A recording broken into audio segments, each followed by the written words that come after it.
missing in action, but I can see that you were following up on whatever is happening, and I hope you had a very good rest or holiday, and welcome back. And thank you so much. Welcome to everyone. I think it helps to have spaces like this one so that we can talk and engage, and we have that unfiltered communication, and we can speak to the public or to anyone directly instead of having you know the media to create or to have their own narrative and push their own narrative without one putting their side of the story. So I think platforms like this, they assist, and actually it also helps because we learn a lot from these platforms. So I can shoot Mr. T. Absolutely. Yeah, well, PP, if you can just walk us through the decision, because hey, there are all kinds of theories now and conspiracies out there.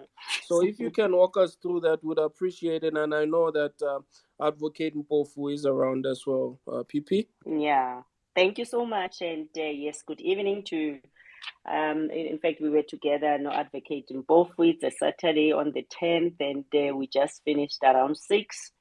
One of the people I was saying, I'm just arriving home from the inquiry, and he said, there's no sleep and there's no rest in war until such time you have overcome. But anyway, it's one of those things. I must start by opening. I heard what David said. I heard what the next speaker also said. I think it was not Dr. Days. Okay, Dr. Days is a co-host.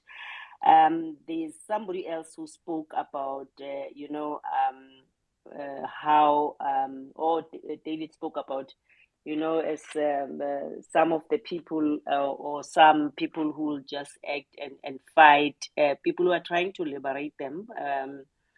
I'm reminded of Benjamin Burombo, who said, each time I want to fight for African rights, I use only one hand, because the other hand is busy trying to keep away Africans who are fighting me. And unfortunately, that's what is currently happening. And I'll then go through the judgment, and I'm glad, yes, Advocate Mpofu is here. I'm glad I see a number of other people who have joined who will assist, and we have also members of parliament who are here who can also comment from their side, and I will also go through what the judgment is saying about the speaker and the section 194 committee chair, so that we can then discuss all these issues, and we can be clear. And it's interesting, yes, that there are various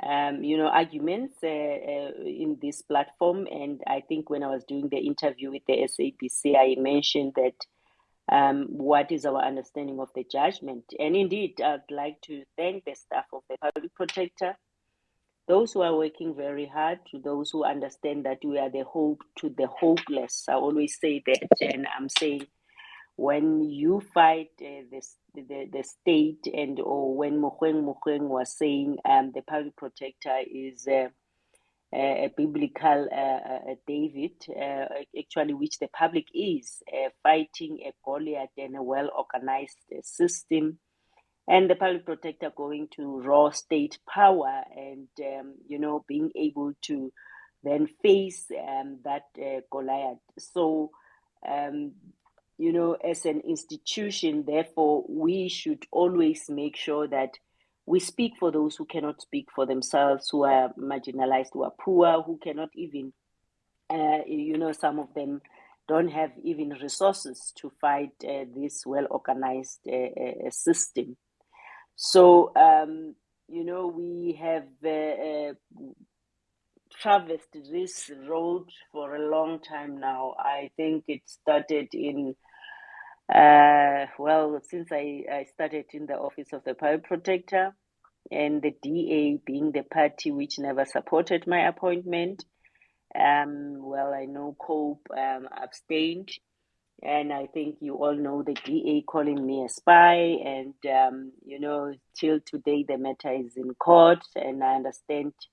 Actually, not to say understand, I know there's communication from the office that that matter they've withdrawn that matter, or the opposition of that matter, which we succeeded in the Cape Town High Court. DA took it to SCA, and then it must still be argued and deliberated on. So this current matter, I think you all know that at first we had Part A of the application, where we were foreseeing this suspension, the letter of the speaker, which was written 10 March, which led then to the president writing to me to ask why he should not suspend. And we then engaged with the president, the legal team, and even during the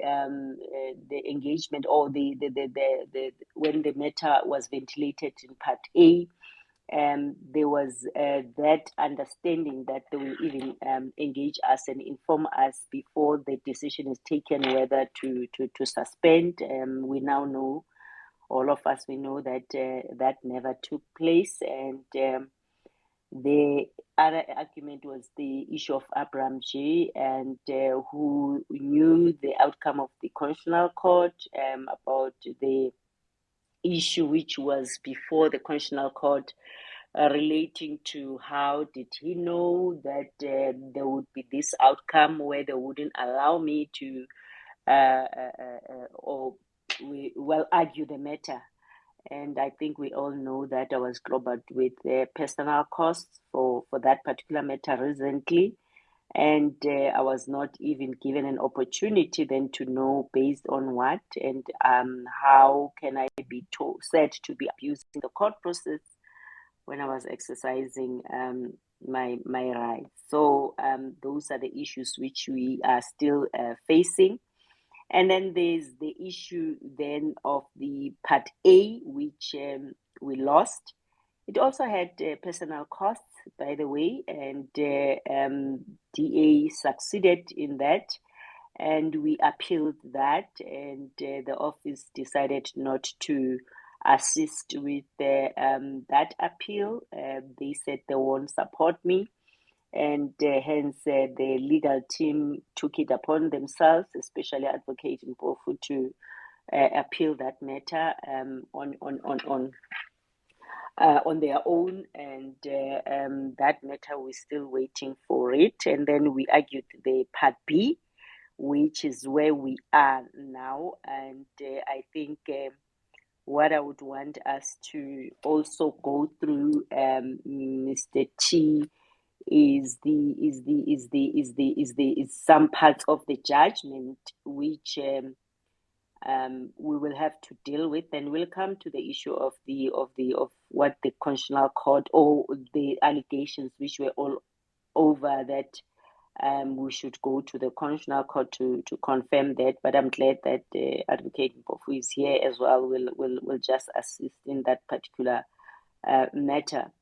But then the issue here is that there is various paragraphs which I would want us to just go through quickly, because it will help everyone to just understand what the Constitutional Court said in this particular matter.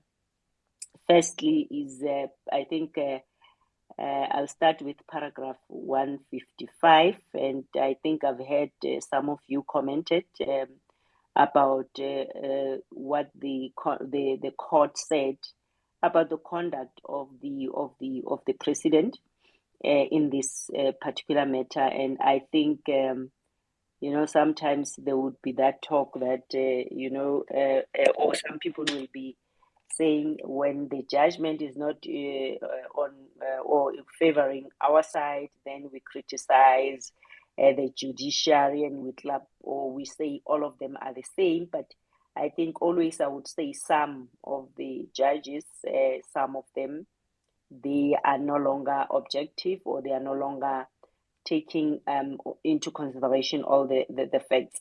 So if we go to paragraph 155 of the judgment, which I think Aluwani also spoke about the conduct of the president, especially after receiving the questions, the 31, the so-called 31 questions, which I saw all over the media. I think after my suspension, they were out there, or before my suspension, and where we were asking a lot of those questions. As you know, that a complaint was lodged by the ATM, and where they lodged it under the Executive Members Ethics Act, which act is very clear that the public protector must investigate, doesn't give us an opportunity to have a discretion as far as that is concerned. The matter under the Executive Members Ethics Act, and especially the conduct and the behavior of the president after Mr. Fraser has lodged or opened that criminal case. So then in our investigations, we normally then would give the other side an opportunity to give us their side of the story, the Audi story, which is, I think most of you know what is an Audi Altaram Partem rule, where we practice that and give him an opportunity to give us his side of the story.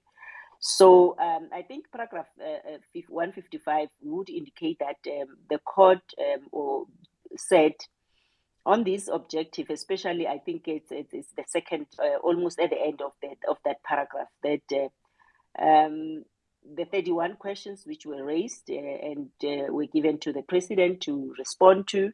And as you know, that we confirmed that we've written to the president, and the suspension came a day after I have confirmed that, which we did on the 8th and the 7th or 8th. Thereafter, on the 9th of June, I was suspended. So it is reasonable to form the perception that the suspension of the applicant was triggered by the decision of the applicant to institute an investigation against the president.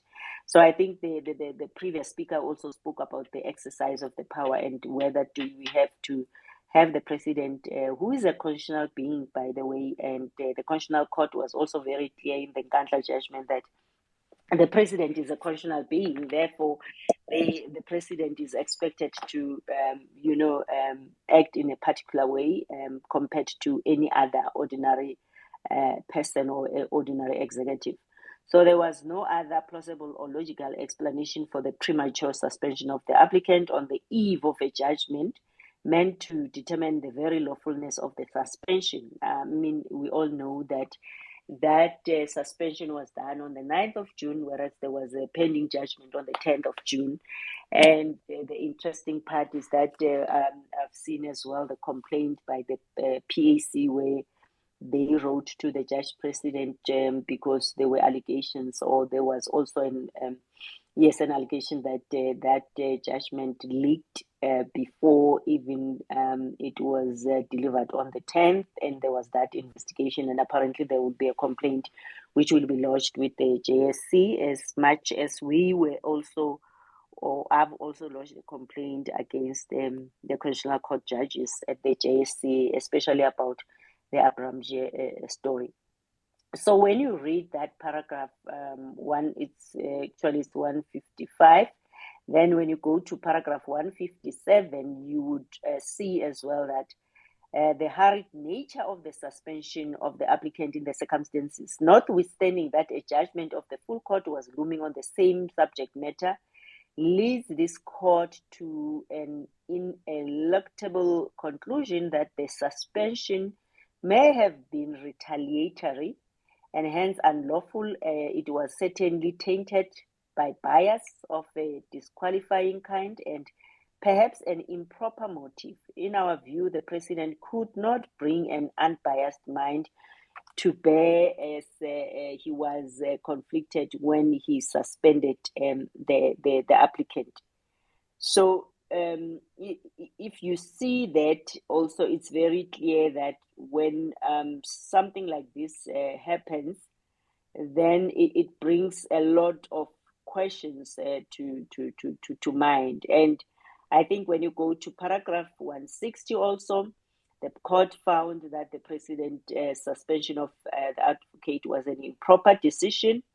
And also going further to paragraph 166 to 167, it also deals then about the constitutional issue, which is the court found that the president failed to take into consideration the material provisions of Section 90, subsection 1, which enabled or requires the president to exclude himself in a matter that concerned him and might result in a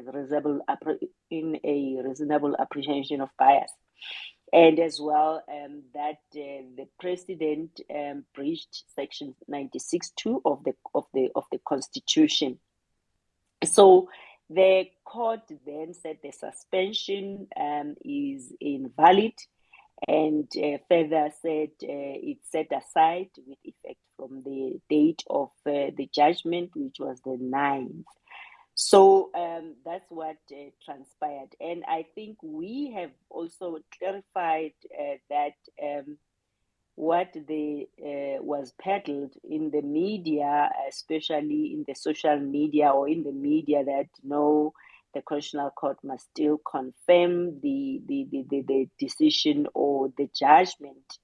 As far as we are concerned, the judgment is very, very clear. There's nothing to confirm because, yes, as other speakers indicated, that it deals with both common law issues and constitutional principles. Therefore, we even then clarified that because the DA, indeed, immediately they wrote to our attorney. They indicated that, we need to. We cannot enforce the judgment. We need to go to the Constitutional Court. So we had to write back to them that the suspension, the setting aside was of the suspension was based on various grounds, as I've indicated above, and also the fact that Section 172 1B, which is where we say, secondly, if the order was solely based on the conduct which is denied, it is an order in terms of Section 172 1B and not Section 172 2A. So we also then thirdly told them that for the avoidance of any doubt, the order is also based not only on the constitutional grounds but also on the common law grounds, which I think some of you have also indicated that you agree. So interestingly, that after we've written that letter to the DA, then they lodged an appeal with the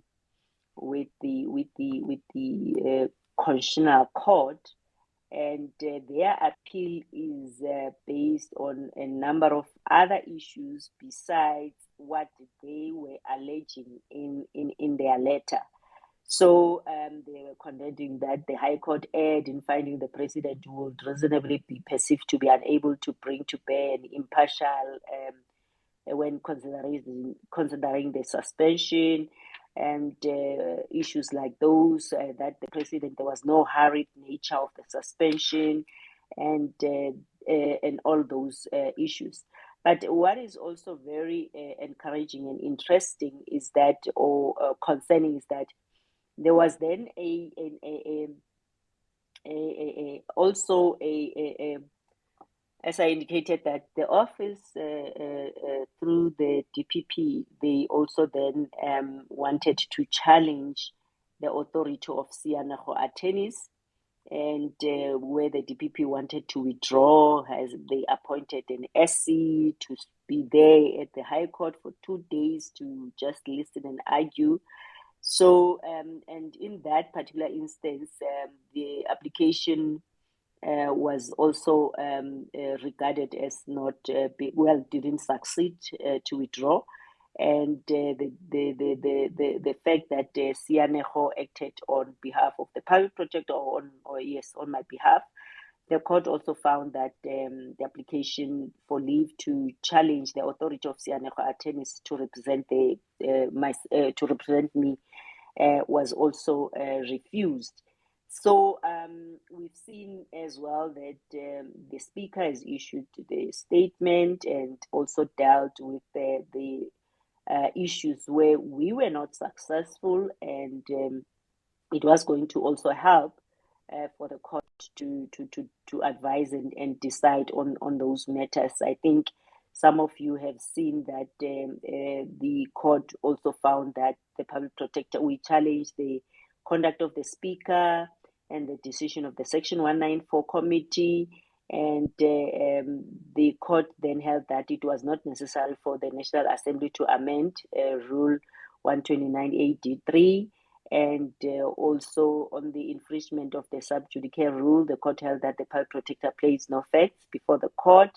And the issue of the court also found that the speaker, in writing a letter to the president, was factually correct and therefore not unlawful. So those are the findings of the court in favor of the speaker and the chairperson. But I think what is critical is that there is this judgment. Now the DA has rushed to appeal the judgment. And I think we have also then exercised our right, which I think SC might want to speak about that, but not in details, because it is, you know, that we still engaging on the issues. And but I see that some people who are very quick to break stories, and that also has put them in trouble.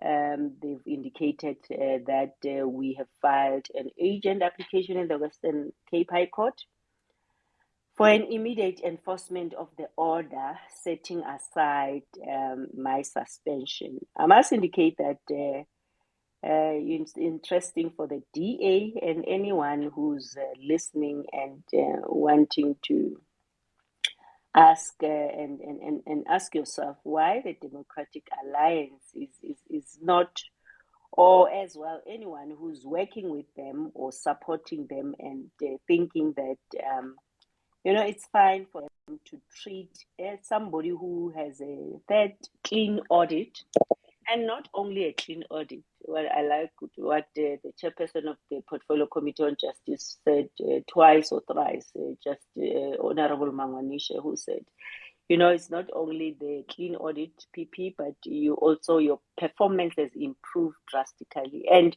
our performance is also based on the fact that we are investigating undue delay in state administration. We need to make sure that there's no service delivery failures, there's no governance failures, because if you allow that to continue, then we would find that we'll have abuse of power, abuse of state resources. And we know that if public servants create a situation where there's laxity, people are not working, people will then expect bribes to either issue a license, to pay SMMEs. So that's what we are trying to do. And it's so heartbreaking to even see some members of parliament who are there as voices of the public, and especially in that committee, who sometimes also question the issue of, wanting to deal with issues of service delivery of services in compliance with the Constitution, efficiency, and also speedily delivering services to the public, being the ones who will come back and attack you and, feel as if you are, this horrible person, you are abusing your staff. But at the end of the day, what I would say is that all this is done with the intention of making sure that the public is protected. And unfortunately, in South Africa, one would feel that, when you are doing your work, when you are efficient, you will be the one who will be dealt with badly or drastically, and you shouldn't,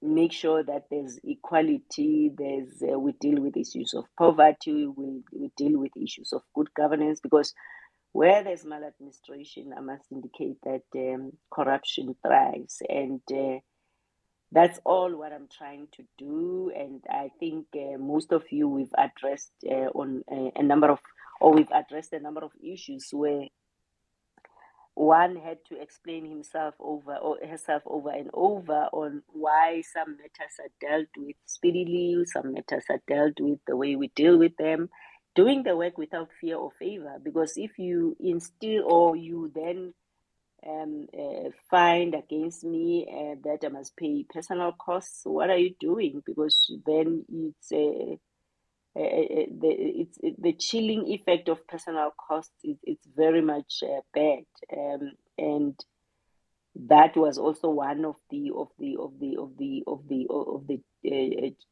constitutional court judgment where Mkhwebane was also very clear on that, because I mean if one is doing the work and the work is done with the intention of serving the public, but now end up paying personal costs from one's pocket. I think that is it's just a punishment, and it's like the just judges or the judges are angry and they just want to teach me a lesson, because um, that is not good at all. If they treat me at my level like that, what about an ordinary person who doesn't have any resources and to fight for themselves?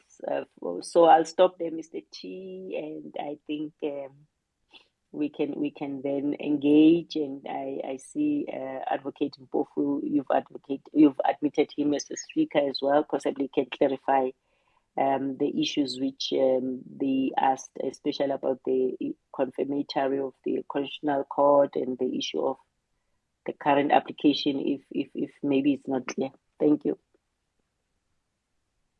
Thank you so much, PP. We really appreciate you walking us through all of that. Truly, truly appreciate it. Yeah, PP, this thing of personal cost, even Thomas Lamini comments